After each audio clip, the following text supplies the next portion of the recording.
Super TET की बेहतरीन तैयारी करने के लिए सब्सक्राइब करें हमारा channel Exam Dose. Hello guys, welcome to our channel Exam Dose. मैं हूं नितेश। तो आज हमारे पास जो टॉपिक है वो कोई मॉक टेस्ट नहीं है। आज हम आपको बताएंगे भारत की कुछ प्रमुख नदियों के बारे में और उनकी जानकारी देंगे। तो चलिए देखते हैं। आज की हमारी पहली नदी जिनकी हम बात करेंगे वो है सिंधु नदी, जिसको इंडस नदी के नाम से भी जाना जाता है। और इसका उद्गम जो है तो तिब्बत स्थित मानसरोवर झील से हुआ है। सिंधु नदी तिब्बत, भारत, पाकिस्तान से बहते हुए अरब सागर में जाके मिलती है, जिसकी कुल लंबाई 2880 किलोमीटर है। अगर कहीं पे क्वेश्चन आए कि सिंधु नदी की कुल लंबाई कितनी है तो 2880 किलोमीटर है, लेकिन भारत में इसकी लंबाई सिर्फ 992 किलोमीटर है। अगर ये क्वेश्चन आता है कि भारत में कितनी लंबी है तो 992 किलोमीटर है। सिंधु नदी प्रमुख सहायक नदियों जैसे झेलम, चेनाब, रावी, व्यास एवं सतलज है।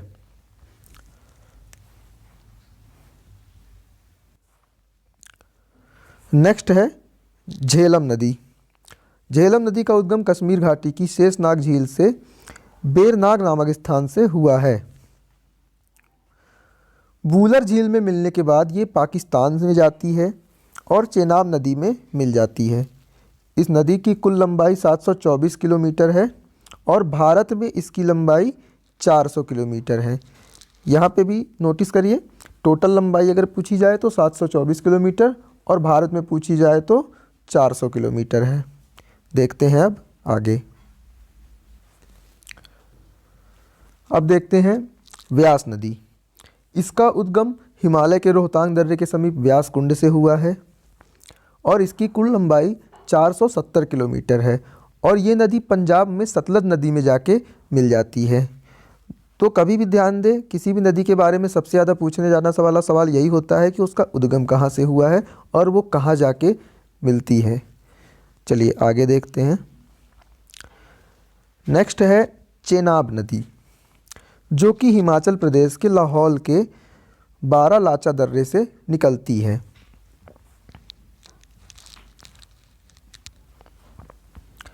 ये नदी पीर पंजाल के समांतर बहते हुए किश्तवाड़ के निकट पीर पंजाल में गहरा कारज बनाती है।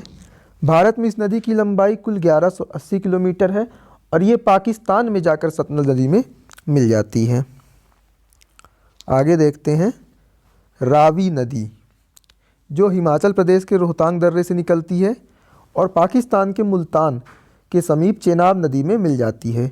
इस नदी की कुल लंबाई 720 किलोमीटर है।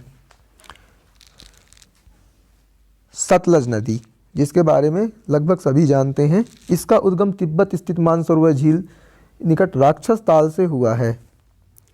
यह नदी अपने उद्गम स्थल से 1500 किलोमीटर दूरी तय करके पाकिस्तान में चेनाब नदी में मिल जाती है। भारत में सतलज नदी की लंबाई 1050 किलोमीटर है।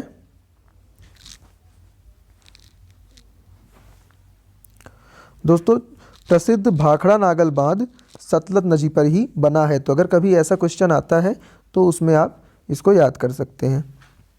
नेक्स्ट है गंगा नदी, जिसके बारे में सब जानते हैं और ये सबको पता है कि गंगा नदी का उद्गम उत्तराखंड के गोमुख हिमनद के निकट गंगोत्री ग्लेशियर से हुआ है।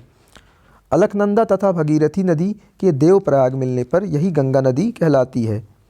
इलाहाबाद के निकट गंगा यमुना से मिलती है, जिसे हम संगम कहते हैं, जो कि प्रयाग में है। गंगा नदी दक्षिण पूर्व की ओर बहते हुए बांग्लादेश में प्रवेश करती है, जिसे पद्मा कहा जाता है। बांग्लादेश में समुद्र से मिलने से पहले ब्रह्मपुत्र नदी से मिलती है और इसका नाम मेघना हो जाता है। गंगा नदी की कुल लंबाई 2525 किलोमीटर है और भारत में इसकी लंबाई 2510 किलोमीटर है। गंगा नदी पश्चिम बंगाल में विश्व प्रसिद्ध सुंदरबन के डेल्टा का निर्माण करती है और गंगा नदी की प्रमुख सहायक नदी यमुना, सोन, रामगंगा, घाघरा, कोसी, गंडक इत्यादि हैं। इसके अलावा भी गंगा नदी से जुड़ी बहुत सारी बातें हैं, बट अभी बढ़ते हैं आगे। यमुना नदी गंगा नदी की ही प्रमुख सहायक नदी है और इसका उद्गम भी उत्तराखंड के यमुनोत्री नामक ग्लेशियर से हुआ है, जो बंदरपुंज पहाड़ी पर स्थित है। यमुना नदी के किनारे दिल्ली, मथुरा, आगरा जैसे शहर हैं, जिसके बारे में आपको पता होगा। यह लगभग 1375 किलोमीटर का सफ़र तय करके प्रयागराज में आती है और गंगा नदी में मिल जाती है, जिसे हम संगम कहते हैं। यमुना नदी की प्रमुख सहायक नदियों में टोंस, चंबल, बेतवा, केन और काली सिंध ये सब शामिल हैं।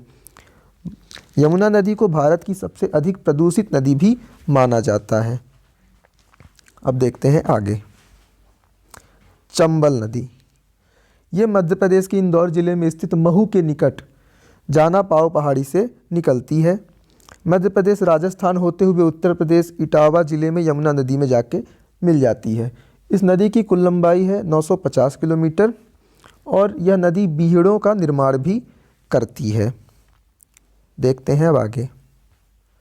घाघरा नदी, इस नदी का उद्गम मापचांचुल ग्लेशियर से हुआ है, जो तिब्बत के पठार में स्थित है। नेपाल के मध्य से बहती हुई हिमालय तथा शिवालिक श्रेणियों को पार करते समय यह राशिपानी नामक स्थान पर गहरी संकीर्ण घाटी का निर्माण करती है। घाघरा नदी बिहार में छपारा के पास गंगा नदी में मिल जाती है। इस नदी की लंबाई कुल 1200 किलोमीटर है। अगली नदी है गोमती नदी, जिसका उद्गम उत्तर प्रदेश के पीलीभीत जिले से हुआ है। उत्तर प्रदेश की राजधानी लखनऊ इसी नदी के किनारे बसा हुआ है। यह गाजीपुर के निकट गंगा नदी में मिल जाती है। गोमती नदी को हम आदि गंगा भी कहते हैं। गंडक, इस नदी का उद्गम नेपाल तिब्बत की सीमावर्ती पर्वत श्रृंखलाओं से हुआ है। नेपाल में इस नदी को शालिग्रामी तथा नारायणी नाम से भी जाना जाता है और उत्तर प्रदेश बिहार की सीमा से बहते हुए यह नदी पटना के पास गंगा नदी में मिल जाती है। गंडक नदी की कुल लंबाई 425 किलोमीटर है। कोसी नदी, इसका उद्गम प्रारंभिक रूप से 7 धाराओं से हुआ, जो नेपाल तथा कंचनजंगा पर्वत से निकलती हुई आईं। इन धाराओं में सबसे बड़ी धारा का नाम अरुण है, जो माउंट एवरेस्ट के पास से निकलती है। बिहार के मैदानी भागों में बहते हुए यह नदी भागलपुर जिले में गंगा नदी में मिल जाती है। इस नदी की कुल लंबाई 750 किलोमीटर है। कोसी नदी अपने मार्ग परिवर्तन एवं भयंकर बाढ़ के लिए कुख्यात है। यह प्रतिवर्ष बिहार में जनधन की अपार क्षति पहुंचाती है। इसके लिए बिहार का शोक कहा जाता है। तो कभी अगर ऐसा क्वेश्चन भी आता है कि बिहार में बाढ़ किस नदी से आई है, तो आप टिक कर सकते हैं। अब है दामोदर नदी। इस नदी का उद्गम छोटा नागपुर के पठार में स्थित प्लामू पहाड़ी से हुआ है। झारखंड से बहती हुई पश्चिम बंगाल में प्रवेश करती हुई तथा हुगली नदी में मिल जाती है। दामोदर नदी द्वारा पश्चिम बंगाल में बाढ़ से भारी तबाही आती है, जिसलिए पश्चिम बंगाल का शोक कहा जाता है। इस नदी पर दामोदर नदी घाटी परियोजना संचालित है, जो अमेरिका की टोंस नदी घाटी परियोजना पर आधारित है। देखते हैं आगे। बेतवा नदी, बेतवा नदी का उद्गम मध्य प्रदेश से होता है और ये रायसेन जिले में स्थित कुमार गांव के निकट विंध्याचल पर्वत से निकलती है। इस नदी की लंबाई कुल 475 किलोमीटर है और यह उत्तर प्रदेश के हमीरपुर जिले में यमुना नदी में मिल जाती है। इस नदी पर माता टीला एवं राजघाट बांध निर्मित है। दोस्तों, अगर आपको ये वीडियो पसंद आ रहा है तो वीडियो को लाइक करिएगा, शेयर करिएगा और चैनल को सब्सक्राइब करिएगा और बेल आइकॉन दबाना बिल्कुल मत भूलिएगा। तो देखते हैं आगे। सोन नदी, सोन नदी भी बहुत फेमस है और ये मध्य प्रदेश में स्थित अमरकंटक की पहाड़ियों से हुआ है। यह मध्य प्रदेश के रीवा एवं सीधी जिलों में बहती हुई उत्तर प्रदेश में प्रवेश करती है और पटना के समीप गंगा नदी में जाके मिल जाती है। इस नदी की लंबाई कुल 775 किलोमीटर है और इसी नदी पे दोस्तों बाणसागर परियोजना और रिहंद परियोजना संचालित हैं, जो कि डैम है। ब्रह्मपुत्र, ब्रह्मपुत्र नदी का उद्गम तिब्बत स्थित मानसरोवर झील से हुआ है। इस नदी का उद्गम स्थल समुद्र तल से 5150 ऊंचाई पर स्थित है। ब्रह्मपुत्र नदी तिब्बत में सांगपो नाम से जानी जाती है। भारत में अरुणाचल प्रदेश से प्रवेश करने के बाद यह दिहांग कहलाती है। असम में इसे ब्रह्मपुत्र नाम से जाना जाता है और बांग्लादेश में इसे जमुना कहा जाता है। गंगा एवं ब्रह्मपुत्र के संगम के बाद दोनों की सम्मिलित धारा को मेघना कहा जाता है। ब्रह्मपुत्र नदी की कुल लंबाई 2900 किलोमीटर है और भारत में इसकी लंबाई 916 किलोमीटर लंबी है। इस नदी पर असम राज्य में विश्व का सबसे बड़ा नदी द्वीप माजेली द्वीप स्थित है। इस नदी के बारे में 3-4 क्वेश्चन आपको इम्पोर्टेंट मिल सकते हैं। एक तो ब्रह्मपुत्र नदी का उद्गम, दूसरा इसकी कुल लंबाई, तीसरा इसकी भारत में लंबाई, और चौथा विश्व की सबसे बड़ी नदी द्वीप माजुली द्वीप स्थित है। तो अब देखते हैं आगे।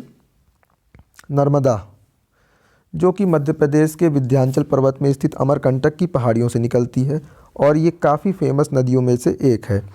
अपने उद्गम स्थान से पश्चिम की ओर 1312 किलोमीटर दूरी करती हुई गुजरात के भड़ौच के निकट खंबात की खाड़ी में गिरती है। नर्मदा नदी पर डेल्टा का निर्माण नहीं करती, ये एक एस्चुअरी का निर्माण करती है।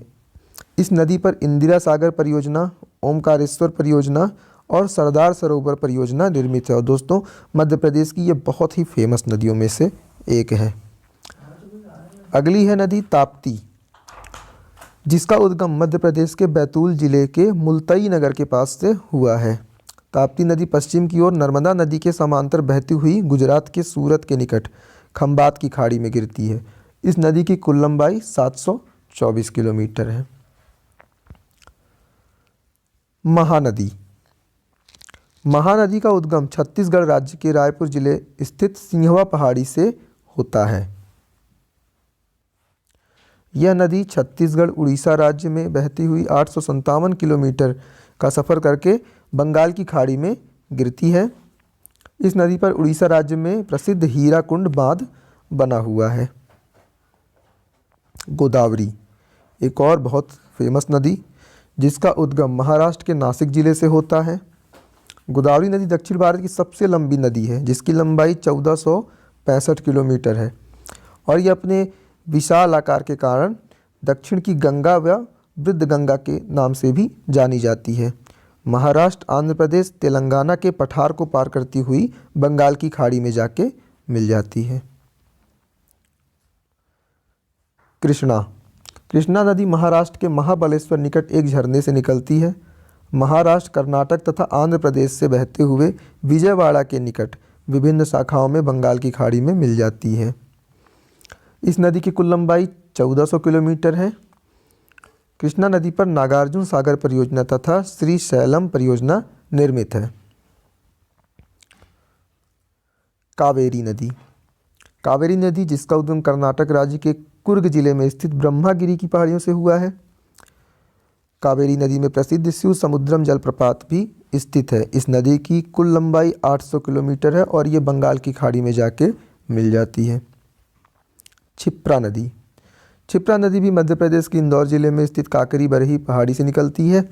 इस नदी के किनारे उज्जैन का विश्व प्रसिद्ध महाकालेश्वर मंदिर स्थित है, जहाँ के प्रत्येक 12 वर्षों में कुंभ मेला लगता है। दोस्तों, महाकालेश्वर मंदिर काफ़ी फेमस है। इससे रिलेटेड अगर कभी क्वेश्चन आता है कि किस नदी के किनारे है तो आप क्षिप्रा बता सकते हैं।